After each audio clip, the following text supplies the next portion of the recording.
تو اب وہاں پر وہ دستہ، وہ قافلہ اور گروپ، ظاہر سی بات ہے وہ فائٹنگ کر رہے ہیں اور جہاد کر رہے ہیں دین اسلام کی سربلندی کی خاطر. اور زمانہ ظاہر سے گزرتا چلا گیا اور کہتے ہیں کہ بہت لانگ ٹرم ڈسٹینس ہے، کہاں عرب کا علاقہ اور کہاں ایران کا جو ملک ہے. بتاتے کئی مطلب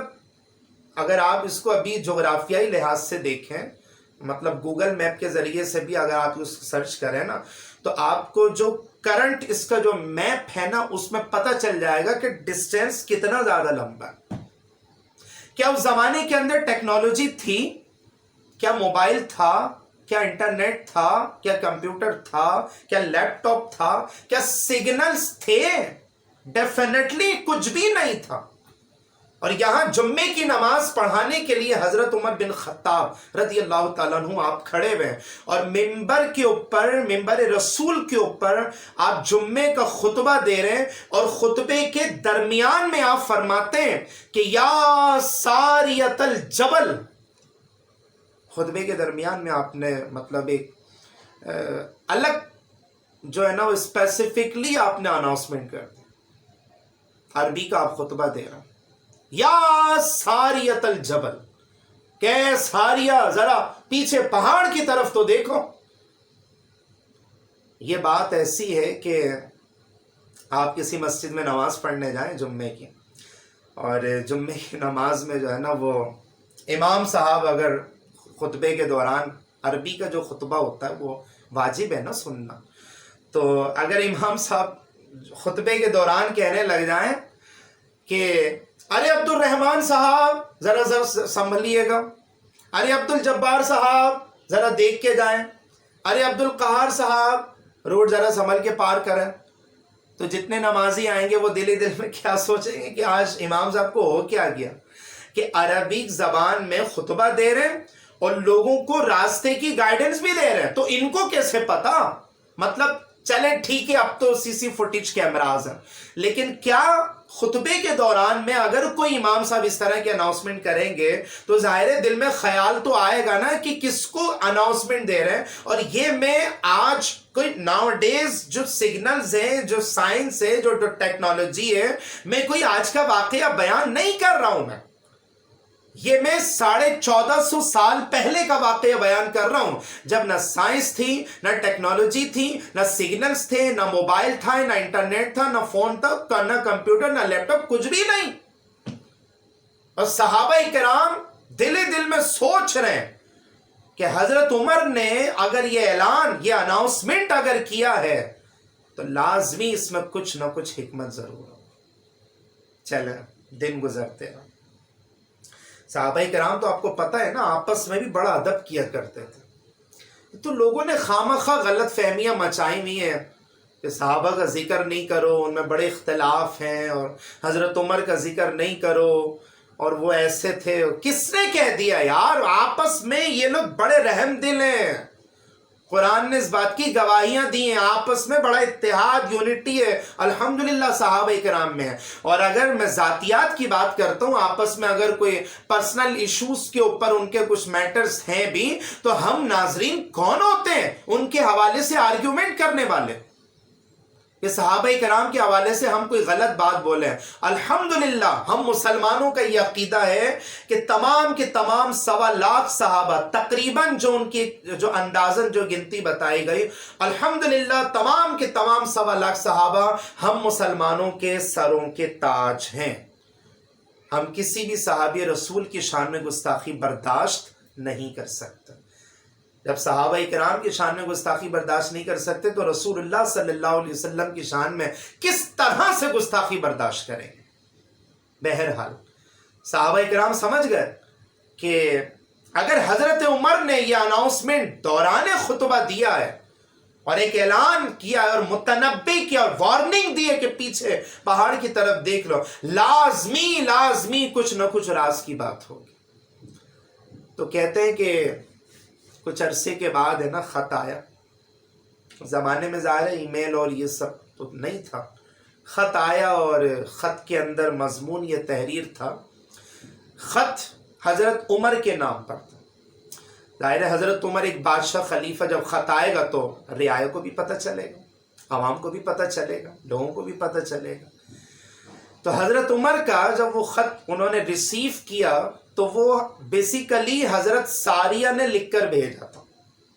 یاد ہے نا، حضرت ساریہ وہاں ایران کے شہر ناون میں جنگ کے اندر وہاں پر سپہ سالار کی حیثیت سے کام کر رہے ہیں، جہاد کر رہے ہیں، اور اس شہر کو اسلامک اسٹیٹ آپ نے بنا دیا۔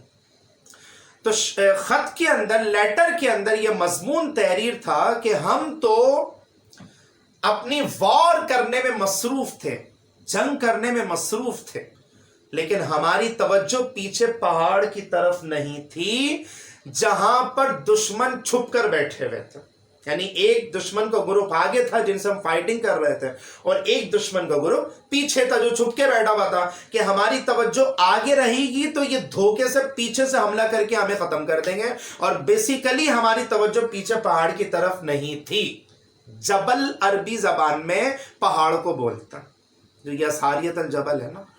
تو مراد اس کا جو مفہوم بنتا ہے کہ اے ساری، تو خط کے اندر مضمون یہ تحریر تھا کہ ہم تو مصروف تھے، جنگ میں مصروف تھے، ہم تو آگے بڑھ رہے تھے، ہم تو کفار کو واصل جہنم کر رہے تھے، اور ہم پروگریس کر رہے تھے، ہم آگے بڑھ رہے تھے، اور اسلام کا جھنڈا وہاں پہ لگا، لیکن پیچھے ہماری توجہ نہیں تھی جہاں پر دشمن اچانک حملہ کرنے کا پلان بنا رہا تھا۔ تو ہم نے کہیں سے آواز سنی حضرت عمر بن خطاب کی رضی اللہ تعالی عنہ، ہم نے کہیں سے آواز سنی حضرت عمر بن خطاب کی، یا ساریت الجبل، کہ اے ساریہ ذرا پیچھے پہاڑ کی طرف بھی توجہ کر لو۔ حضرت ساریہ کہتے ہیں کہ میں نے ایک گروپ، ایک پارٹیکولر الگ گروپ بنا کے میں نے پیچھے پہاڑ کی طرف جب روانہ کیا تو دیکھا کہ وہاں پر ایک گروپ بیٹھا ہوا تھا ہمارے دشمنوں کا، جو اس مطلب پلان میں تھا کہ جب ہم آگے بڑھیں گے تو یہ پیچھے سے ہمارے اوپر اٹیک کر کے ہمیں ختم کر دیں، لیکن ہم نے آواز سنی حضرت عمر بن خطاب رضی اللہ تعالی عنہ کی۔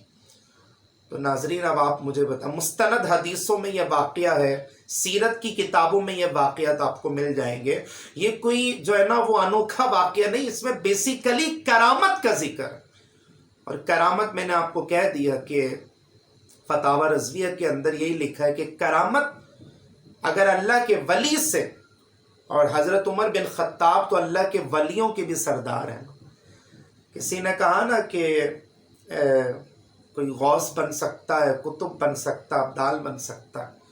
لیکن صحابی رسول کا درجہ اب قیامت تک کسی کو بھی نہیں ملے، کیونکہ صحابی رسول کا درجہ پانے کے لیے ریکوائرمنٹ کیا ہے کہ رسول اللہ کو ایمان کی حالت میں دیکھنا اور ایمان کی حالت میں ہی اس دنیا سے رخصت ہونا۔ تو جب یہ آپ کو صحابی رسول کا ٹائٹل مل گیا، نہ یہ ٹائٹل نہ کسی کو غوث کو ملے گا، نہ کتب کو ملے گا، نہ ابدال کو ملے گا، نہ کسی اللہ کے ولی کو ملے گا۔ تو صحابہ کرام کی ایک کرامت ناظرین سن کے ایمان تازہ ہوتا، اور پتہ یہ چلتا ہے کہ یار یہ تو غیبی مدد بھی کر دیا کرتے ہیں، اور جب یہ مدد کر رہے ہیں تو ہم سب کا عقیدہ کیا ہونا چاہیے؟ کیا ان کا مدد کرنا ان کا کوئی مطلب ذاتی فعل تھا، پرسنل ایکٹیویٹی تھی؟ اگر میں آپ کو مسلمان ہونے کی حیثیت سے اس کو میں سمجھاؤں، بہت آسان بھاشا میں آپ کو سمجھاؤں گا، کیونکہ ناظرین اس میں بڑے مسائل ہو جاتے ہیں کہ آپ اللہ کو چھوڑ کے کسی اور سے مدد مانگ رہے ہیں۔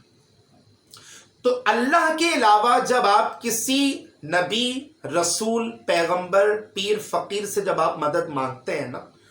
تو بیسیکلی آپ کا عقیدہ یہ ہونا چاہیے کہ یہ جو مدد کر رہے ہیں نا، یہ ان کا ذاتی فعل نہیں ہے، یہ پرسنل ایبیلٹی نہیں ہے، یہ ذاتی صلاحیت نہیں ہے، بلکہ اللہ کی عطا سے یہ ہمیں مدد فراہم کر رہے ہیں۔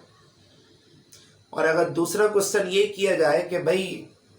زندہ سے مدد مانگنا جائز اور مرحومین سے مدد مانگنا ناجائز ہے، تو اگر یہ کانسیپٹ رکھا جائے ذہن میں، ویسے میں اس میں ایک پارٹیکولر لیکچر بناؤں گا، اور اس لیے میں آخر میں کہتا ہوں کہ میرے چینل کو سبسکرائب کریں تاکہ میری ہر آنے والی ویڈیو آپ کو بآسانی اویلیبل ہو جائے، لیکن یہ میرا بھی ٹاپک نہیں۔ لیکن جنہوں نے کہا کہ بھائی زندہ سے مدد مانگنا جائز، مردوں سے مدد مانگنا یا مرحوم، تو اس کا مطلب جو فرعون سے مدد مانگ رہے تھے جو حامان سے مدد مانگ رہے تھے یا جو نمرود سے مدد مانگ رہے تھے، جنہوں نے اپنے آپ کو خدا کہلوایا، تو اس کا مطلب وہ زندہ تھے اور جو ان سے مدد مانگ رہے تھے، تو کیا وہ صحیح کام کر رہے تھے؟ ہر مسلمان بولے گا نہیں، کیونکہ وجہ کیا ہے؟ کیونکہ وہ فرعون سے جو مدد مانگ رہے ہیں، وہ نمرود سے جو مدد مانگ رہے ہیں، وہ خدا سمجھ کے مانگ رہے ہیں۔ یہ بات جو پوائنٹ کی بات ہے نا،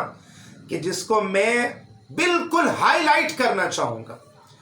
کہ اگر آپ اس عقیدے کو، اسلام کا یہ بنیادی عقیدہ اگر آپ سمجھ گئے نا، تو انشاءاللہ سارے وسوسوں کی جڑ سے ہی کاٹ ہو جائے گی۔ اب جو بھی مدد کریں گے، بھلے وہ وفات پانے کے بعد ہوں یا اپنی حیات ظاہری میں ہوں، ہمارا یہ ایمان اور عقیدہ ہے کہ وہ جو بھی مدد کرتے ہیں اللہ کی عطا سے کرتے ہیں، اور اللہ چاہے گا تو وہ مدد کریں گے۔ اس لیے ناظرین، ہم لوگ جو اللہ کے نیک بندوں کی صحبت اختیار کرتے ہیں، تو وجہ یہی ہے کہ ہم لوگ عموماً ان کی خانقاہوں میں اچھے مستند جو ہے نا لوگوں کی بات کر رہا ہوں، میں جعلی عامل اور جعلی پیروں کی بات نہیں کر رہا، میں اچھے پیر اور مرشد اور جو اس طرح کے لوگ ہوتے ہیں کہ جن کی خانقاہوں میں باقاعدہ دین اسلام کا کام کیا جاتا ہے، درس قرآن درس حدیث دیا جاتا ہے، تو ان کے اندر بھی ظاہر اللہ تعالیٰ نے کرامتیں رکھی ہیں۔ یہی وجہ ہے کہ ان کے حالات اور واقعات پڑھ کر دل یہ چاہتا ہے کہ ہم بھی بس اپنا دل اللہ والوں سے جوڑ لیں، اور اللہ والوں کے ساتھ ساتھ جوڑنے کے ساتھ ساتھ صحابہ کرام کے ساتھ بھی ہم جوڑ لیں، کیونکہ حضور نبی کریم صلی اللہ علیہ وسلم کی ظاہری وفات کے بعد، ظاہری وصال کے بعد، صحابہ کرام کی وجہ سے تو دین آگے پھیلا ہے نا، حضرت ابوبکر صدیق کی وجہ سے پھیلا ہے نا آگے، آپ نے جو اسلامک اسٹیٹ کو جو آگے توسیع دی، حضرت فاروق اعظم کی وجہ سے پھیلا ہے نا، حضرت عثمان غنی کی وجہ سے، حضرت علی رضی اللہ تعالی عنہم اجمعین کی وجہ سے پھیلا ہے نا۔ تو اگر ہم ان کی شخصیت اور ان کی سیرت اور ان کی پرسنالٹی کو اگر نظر انداز کر دیں گے، تو ناظرین مجھے یہ بتائیں کہ پھر ہم دین سیکھیں گے کہاں سے؟ مطلب انہی کے بعد تو پھر اولیاء صوفیہ تک دین پہنچا نا، یعنی انہی کے بعد خواجہ غریب نواز رحمۃ اللہ تعالی علیہ کے ہاتھوں ہمارے آباء و اجداد کلمہ پڑھ کے مسلمان ہوئے، لیکن ابتدا تو صحابہ کرام سے ہوئی نا۔ اس لیے ہم بار بار یہ جملہ بولتے ہیں کہ ہر صحابی نبی جنتی جنتی، یہ ہمارا نعرہ ہے، مسلمانوں کا نعرہ ہے، اور یہ پوری دنیا کے مسلمانوں کا نعرہ ہے، اور یہ نعرہ لگانے کی وجہ سے کہ ہر صحابی رسول جنتی جنتی، اس نعرہ لگانے کی وجہ سے میرا ایمان بھی تازہ ہوگا اور آپ کا ایمان بھی تازہ ہوگا، اور اگر آپ مزید اپنے ایمان کو تازہ کرنا چاہتے ہیں تو میرے اس لیکچر پہ آپ ضرور تبادلہ خیال کریں، آپ لائک کریں، شیئر کریں، میرے اس چینل حسان امتیاز ٹی وی کو سبسکرائب کریں، دوسروں کو بھی کروائیں، اور اس طرح کی ویڈیوز پھیلائیں۔